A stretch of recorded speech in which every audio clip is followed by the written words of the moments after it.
Hello guys, welcome sa aking YouTube channel, Aisha Aiken. Kung hindi ka pa subscribe, mag-subscribe ka na sa aking YouTube channel para updated ka sa lahat ng post ng aking YouTube. Ayan. For today's video, ayan, pupunta nga kami dito sa Gulayan. What I mean dito sa lake na ito. Dito kasi kami kumukuha ng gulay guys, like kangkong. Dito pala sa Bangladesh guys, inuulam sa kanila ang puno ng water lily. Syempre hindi kasama yung bulaklak. Ayan, masarap din naman siya guys. Katulad lang siya ng laing sa Pilipinas. Ang kasama ko pala dito guys, isang aking sister-in-law. Dalawa sila, si Sumo at saka yung aking apo. Ang pangalawa sa kapatid ni Imran, si Apo. Ayan. Pangalawa siya. Si Imran ang panganay. Kumbaga pangalawa yung kasama ko dito, yung pangalawa at saka yung bunso. So ayan, kasama din niya yung anak niya. Kasama rin namin dito si Papa. Syempre, madali lang naman kumuha ng mga water lily guys, kasi huhugutin mo lang siya at matatanggal na siya sa may pinakababa niya. So ayan, nanguha nga yung bunso. Hindi ko pa kasi siya masyadong kabisado kung paano siya kunin, pero ayun, natutunan ko na rin siya. So, dito nga pala guys, nanguha kami ng kangkong kasi nga magluluto din ako ng sabaw at that time. Sa Bangladesh kasi, minsan lang ako makakain ng Filipino food kapag magluluto lang ako, ayun. Kasi mostly, ang niluluto talaga dito is Bangladeshi food. So, pag nasa Pilipinas ako, dun lang talaga ako nakakain ng husto na Filipino food. So, ayun nga guys.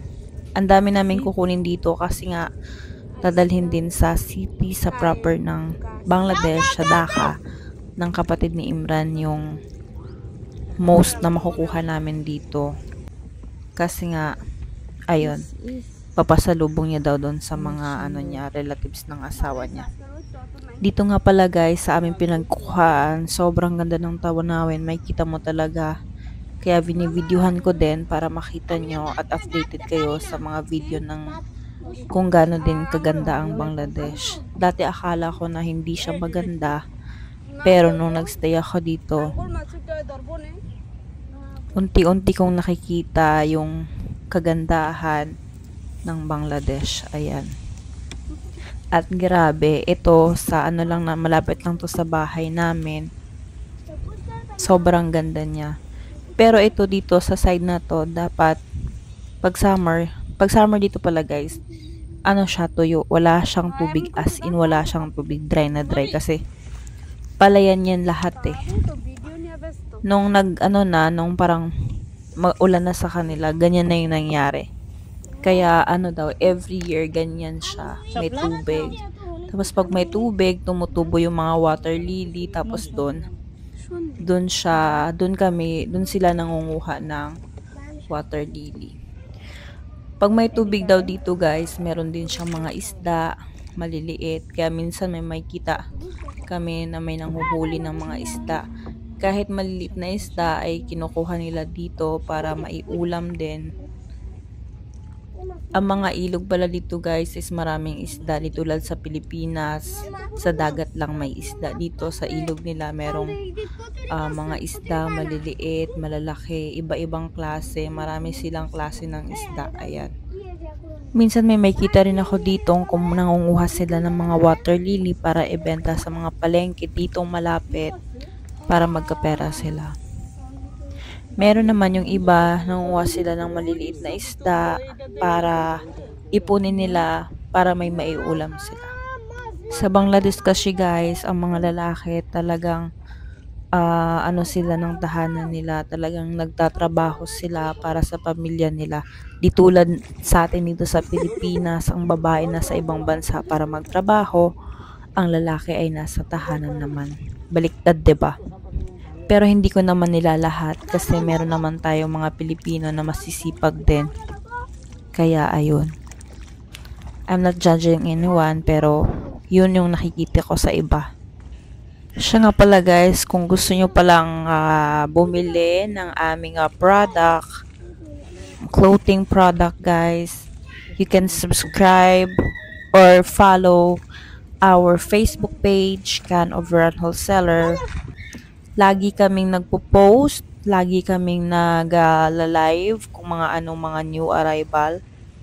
Kaya kung gusto nyong mag-order or mag-avail ng aming product, message lang kami sa aming Facebook page, Can of Run Wholesaler. Ayun lang. So, patuloy tayo dito sa ating pangunguhan ng kangkong at saka water lily. Siya nga pala, guys, kapag nangunguha kami ng gulay or kung anong meron kami dito sa Bangladesh, sinishare namin yan sa kung sino yung wala.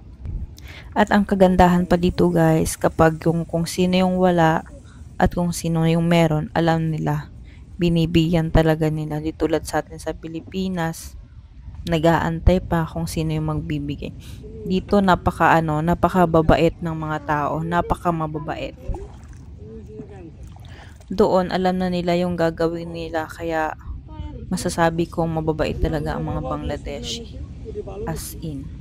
Lalo na pag Ramadan, guys, or Eid al-Adha, doon nag-iihaw sila ng baka. As in, ang daming tao, ang daming nakapila para makakuha lang ng beef na kinukurbani ng mga taga Bangladesh, guys.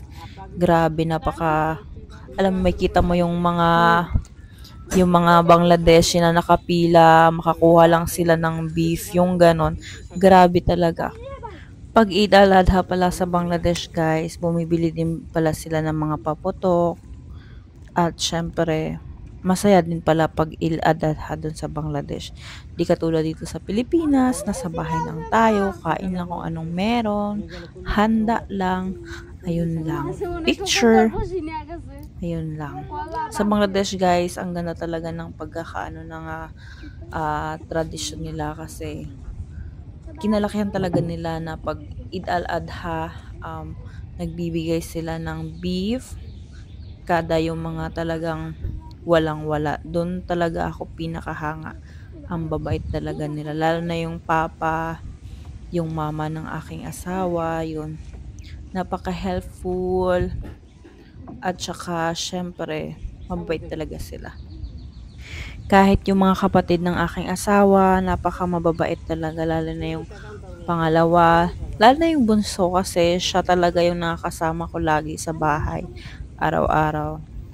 Meron pa naman silang pangatlong kapatid, pero kasi lagi silang nasa Dhaka, so ayun, hindi ko sila masyadong nakasama.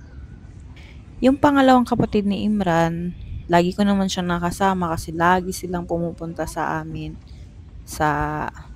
ang tawag kasi dito, guys, yung sa parang ito kasi tinitirahan namin para siyang Laguna. Kumbaga medyo malayo siya sa city ng Dhaka, sa proper talaga. Ito sa amin parang Laguna side siya, tapos ganyan siya, parang may mga lake siya. Pero ang gandang tingnan at saka maganda talaga yung yung village. Tawag nila dito is village. Pag sa city naman is talagang city, Dhaka. Ayun. At ito na nga, guys, pauwi na nga kami neto at ayun lang. Maraming salamat sa mga nanonood ng aming videos. Please do subscribe and help us to gain our subscriber. Ayun lang, maraming salamat, guys. So ayan, kung nagustuhan mo ang aming videos, please click the notification bell para update kayo sa aming mga i-upload. Ayun lang, like and share. Bye-bye!